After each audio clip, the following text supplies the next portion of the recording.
Assalamualaikum warahmatullahi wabarakatuh. Bismillah. Alhamdulillahilladzi ja'ala syahr Ramadan syahrul mubarak alladzi unzila fihi al-Qur'an hudan linnas wa bayyinatin minal huda wal furqan. Asyhadu an la ilaha illallah wahdahu la syarika lah wa asyhadu anna sayyidana Muhammadan abduhu wa rasuluhu la nabiyya ba'dah. Allahumma salli wa sallim wa barik ala sayyidina Muhammadin wa ala alihi wa ashabihi wa man tabi'ahum bi ihsanin ila yaumiddin, amma ba'du. Para hadratul mukarramin, para asatid, para alim ulama dan juga para jamaah Masjid Nurul Huda yang kami muliakan, jamaah salat tarawih tanggal 29 Ramadan yang kami muliakan, jamaah yang mudah-mudahan senantiasa istiqomah mendapatkan taufik dan hidayah Allah Subhanahu wa taala. Puji syukur kepada Allah, alhamdulillah pada malam hari ini tanpa terasa hampir terakhir. Betapa baginda Rasulullah sallallahu alaihi wasallam begitu sedih ketika berada di penghujung bulan Ramadan, karena memang betapa rahmat Allah Subhanahu wa taala yang sangat maha luas itu begitu terasa. Maka itu kita terus bersyukur kepada Allah atas segala nikmat, karunia, taufik dan hidayah, baik nikmat iman Islam, sehat walafiat, dan semua nikmat yang dilimpahkan kepada kita. Mudah-mudahan dengan kita pandai bersyukur, nikmat kita senantiasa ditambah oleh Allah Subhanahu wa taala. Salam dan salam semoga tercurahkan kepada kehadiran baginda alam Nabi kita Nabi Muhammad sallallahu alaihi wasallam. Para jamaah rahimakumullah, tentu di penghujung bulan Ramadan ini kami hanya ingin sekedar mengingatkan diri pribadi dan juga para jamaah bahwa apa yang sudah saya sampaikan tentang rahmat Allah yang begitu luas itu nyata adanya. Kenapa kita banyak belajar tentang dahsyatnya Ramadan? Kita sudah banyak belajar dan pengetahuan tentang hebatnya Ramadan, tentang keistimewaan Ramadan. Namun kembali bahwa keistimewaan dan kehebatan Ramadan tidak lain adalah rahmat Allah Subhanahu wa taala. Begitu rahmatnya Allah kepada manusia sehingga Allah mempersembahkan satu persembahan yang sangat hebat, yaitu Ramadan. Ini bagian dari rahmat Allah. Betapa kalau kita pikirin bahwa manusia itu ketika nanti di yaumil kiamah, di mana dengan kehidupan yang tanpa ada batasnya, kehidupan yang tidak pernah akan ada angkanya, untuk menghitung berapa umur dia nanti di yaumil kiamah, maka pantaskah manusia hanya bisa bertahan hidup 63 tahun, hanya bisa hidup 50 tahun, bisa hidup 75 tahun, bisa hidup 40 tahun, kemudian lantas masuk ke dalam surganya Allah yang kemudian durasinya begitu lama. Betapa rahmat Allah betul-betul luas. Kenapa? Kalau diseimbangkan dan dibandingkan antara amalan manusia yang ada di dunia dengan nanti di yaumil kiamah, betapa tidak seimbang, Pak. Salat kita kalau nggak jamaah cuma satu, Pak, pahalanya. Lantas kemudian ketika kita di surga nanti di yaumil kiamah, begitu lama kita menempati, padahal pahala kita cuma sedikit. Belum lagi dosa kita yang banyak, yang setiap hari manusia itu tanpa pernah luput dari dosa. Tapi kemudian nanti di yaumil kiamah kita masuk surga. Dari mana sumbernya kita masuk surga sementara kita di dunia banyak dosa? Dosa dari maksiat, dosa dari ingkar, dosa dari kesombongan, dosa dari menyakiti, dosa dari mendolimi, dosa segala-galanya. Mendolimi keluarga, mendolimi tetangga, mendolimi kerabat, mendolimi semuanya. Setiap hari kan diperbuat, Pak. Lantas kemudian nanti kita masuk surga dari mana? Kalau bukan karena rahmat Allah yang maha luas. Inilah kemudian saya ingin hanya menukil satu hadis baginda Rasul, cuma saya penggal ujungnya saja. Karena kalau dari awal sampai akhir ini kelamaan, Pak. Ini karena kultum namanya cuma 7 menit, nggak boleh banyak-banyak. Ini lagi hari terakhir nih. Yang udah mau datang udah syukur. Hidayahnya Masya Allah.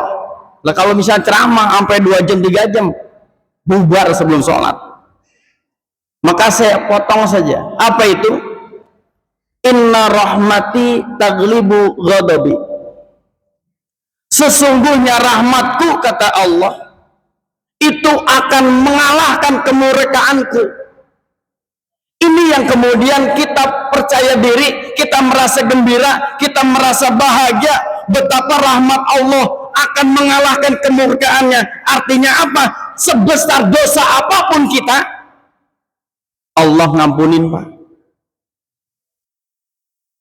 Hebatnya manusia begitu. Iblis sombong, salah sampai sekarang bisa diampunin? Nggak bisa, Pak. Bisakah iblis masuk surga? Nggak bisa. Sombongnya berapa kali? Dosanya berapa kali? Saat itu. Kalau sekarang sih nggak berhitung. Orang dari awal sampai ke akhir dosa mulu. Artinya kan ketika kita banyak dosa, ternyata apa? Allah menggembirakan hati kita. Dengan apa? Kita akan diampunkan dosa kita. Dengan rahmatnya. Apalagi bulan suci Ramadan. Kalau kita mereferensi kepada hadis bahwa man qama Ramadan, man soma Ramadan, atau man qama Ramadan imanan wa ihtisaban ghufira lahu, kan gitu. Siapa yang berpuasa, siapa yang qiyam Ramadan dengan penuh berharap atas balasan pahala dari Allah, keikhlasan dari Allah, maka semua akan diampunkan oleh Allah. Mata kodam yang sebelum-sebelumnya diampuni semua. Itulah kemudian menunjukkan bahwa rahmat Allah betul-betul bisa mengalahkan kemurkaan Allah. Maka kita hati-hati. Ketika rahmat Allah ini sangat luas, maka manfaatkan rahmatnya. Ketika kita tahu bahwa memang ada kebencian yang akan diampunkan oleh Allah, bukan berarti kemudian kita harus berbuat kebencian. Ketika ada kedoliman kemudian diampunkan oleh Allah, bukan berarti kemudian kita harus berbuat dolim, nanti juga diampunin. Bukan itu maksudnya. Tetapi apa? Sebuah kesalahan baik yang kita sengaja ataupun yang tidak sengaja, kemudian kita bertaubat kepada Allah, mohon ampun kepada Allah, minta maaf kepada Allah, maka Allah akan ampunkan dosa-dosa kita. Alhamdulillah. Inilah yang kemudian bahwa rahmat Allah luar biasa. Termasuk, Pak, Ramadan adalah bagian dari rahmat Allah. Kenapa? Mana ada umat-umat terdahulu diberikan sebuah persembahan yang sangat hebat Ramadan. Zaman dulu, zaman baginda Rasul, zaman para sahabat, banyak sekali orang-orang yang ibadah non-stop. Bahkan Samud yang kemudian tercatat sebagai waliullah, bahkan ada yang mengatakan bahwa dia adalah seorang nabi. Sam'un itu sosok seorang sahabat yang beribadah 83 tahun non-stop tanpa dosa. Banyak sekali contoh-contoh para sahabat, para nabi yang 83 tahun tanpa dosa hidupnya.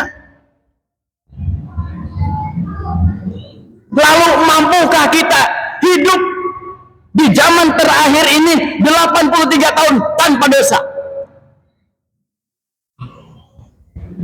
Ada di sini yang 83 tahun tanpa dosa. Orang baru lahir aja udah belum dosa. Sekarang usia kita berapa? Apakah kita tanpa dosa?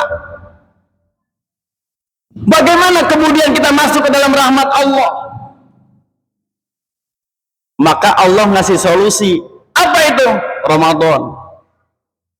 Ini hari terakhir tanggal 29. Kalau tidak dimanfaatkan dengan sebaik-baiknya, mohon maaf, besok belum tentu hidup. Ini Ramadan sekarang aja, kemarin udah berasa. Tiba-tiba sekarang udah 29. Kira-kira berapa pahala kita yang sudah kita peroleh di Ramadan ini? Besok sanggup kita tadarus di sini di masjid sampai jam 10. Ada besok sholat taraweh atau misal sholat malam sampai 23 di sini. Ada qiyamul Ramadan nanti. Ada qiyamul lail yang sanggup di sini mengimamkan di malam hari. Ada nggak yang sanggup di sini bakalannya setelah Ramadan? Baik kita atau imamnya sendiri, kalau tidak termotivasi dengan Ramadan, wallahu a'lam bishawab, besok Masjid Nurul Huda setelah Ramadan ada atau enggak yang qiyamul lail? Ini rahmat Allah, makanya Ramadan dimanfaatkan dengan sebaik-baiknya. Kenapa? Karena disitulah ada kesempatan untuk meraih bahwa kita bisa hidup 83 tahun tanpa dosa. Dengan apa? Malam Lailatul Qadar. Sampai sekarang itu orang masih percaya Ramadan setengah-setengah. Kenapa? Saya katakan setengah-setengah. Lah sampai sekarang yang mencari malam kemuliaan, yang mencari Lailatul Qadar banyak apa kagak, khusyuk apa kagak, dapat apa kagak, itu yang disebut bahwa ketika kesempatan itu diberikan dengan maksimal, kitanya minimal. Maka raih, bersyukur pada Allah kita masih diberikan hidup, bertahan sampai sekarang, bisa duduk di sini tanggal 29. Mudah-mudahan Allah berikan kemuliaan kita di tahun ini, Allah berikan rahmat kepada kita. Wallahu alam bimuradi, wallahu alam bisawab, wallahu muwaffiq ila aqwamit thariq. Assalamualaikum warahmatullahi wabarakatuh.